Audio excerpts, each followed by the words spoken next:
কাপড়ের দোকানে ঢুকে শাড়ি ও নাইটি দেখার অছিলায় চারজন মহিলা চুরির মতলব ফেলেছিল।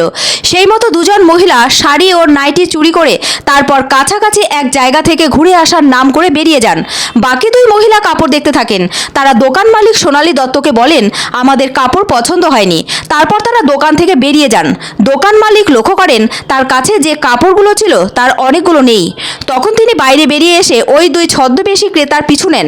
কিছু দূর চলে গিয়েছিলেন তারা, ফলে ওই দোকানে চিৎকার করে অন্য দোকানদারদের সাহায্য চান। অন্য দোকানদাররা ওই দুই মহিলাকে আটকান। তারপর তাদের দোকানে নিয়ে আসা হয়। জিজ্ঞাসাবাদের পর এক মহিলার শাড়ির আঁচল থেকে কয়েকটি কাপড় বেরিয়ে আসে। সঙ্গে সঙ্গে এলাকায় প্রচুর মানুষের ভিড় জমে যায়। ঘটনাটি ঘটেছে শনিবার দুপুর নাগাদ। এই ঘটনার পরিপ্রেক্ষিতে ধূপগুড়ি পৌর এলাকার 13 নম্বর ওয়ার্ডে থানাপাড়াতে ব্যাপক চাঞ্চল্য ছড়ায়। খবর পেয়ে ছুটে আসে ধূপগুড়ি থানার পুলিশ। তারপর ওই দুই মহিলাকে আটক করে থানায় নিয়ে যাওয়া হয়। বাকি দুজনের খোঁজ চলছে। দোকান মালিক সোনালী দত্ত বলেন, আমার দোকান ধূপগুড়ি শহরের 13 নম্বর ওয়ার্ডে অবস্থিত শান্তি সংঘ ক্লাবের কাছে। শনিবার দুপুরে চারজন মহিলা দোকানে আসেন কিছু কাপড় কিনতে। আমি তাদের কাপড় বের করে দেখাতে থাকি। হঠাৎ দুজন মহিলা ক্রেতা আমাকে বলেন, আমরা কাছেই একজনের বাড়িতে যাচ্ছি। বাকি দুজন শাড়ি দেখতে থাকেন, কিন্তু তাদের শাড়ি পছন্দ হয়নি। তখন তারা দোকান ছেড়ে বেরিয়ে যান। আমি লক্ষ্য করি 5টি শাড়ি ও অনেকগুলো নাইটি নেই। সন্দেহ হওয়ায় বাইরে বেরিয়ে ওই মহিলাকে ডাকাডাকি করে আটকাই। এক দোকানদার এ বিষয়ে সহযোগিতা করেছেন। ওই দুই মহিলার কাছ থেকে চুরি করা কিছু কাপড় উদ্ধার হয়েছে। পুলিশ এসে ওই দুই মহিলাকে থানায় নিয়ে গেছে। বাকিদের খোঁজ চালাচ্ছে পুলিশ।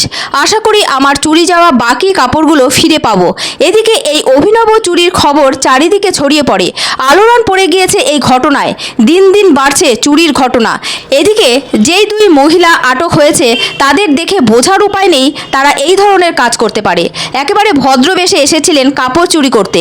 জানা যাচ্ছে ধরা পড়ার পরও ওই দুই মহিলা প্রথমে চুরির কথা মানতে চাননি। তবে তাদের শাড়ির ভাঁজ থেকে কাপড় বেরিয়ে আসতেই সব সত্যি ধরা পড়ে যায়। এলাকায় চাঞ্চল্য ছড়ায়। পুলিশ যখন তাদের আটক করে নিয়ে যাচ্ছে তখনও তাদের তেমন বিচলিত দেখাচ্ছিল না। মনে করা হচ্ছে তারা এ বিষয়ে যথেষ্টই পারদর্শী। কথায় বলে চুরিবিদ্যা মহাবিদ্যা, যদি না পড়ে ধরা। এদিন সেই কথাটা আরও একবার প্রমাণিত হলো। অবশ্য চোর ধরা পড়ায় সেই বিদ্যা কোনো কাজেই আসলো না।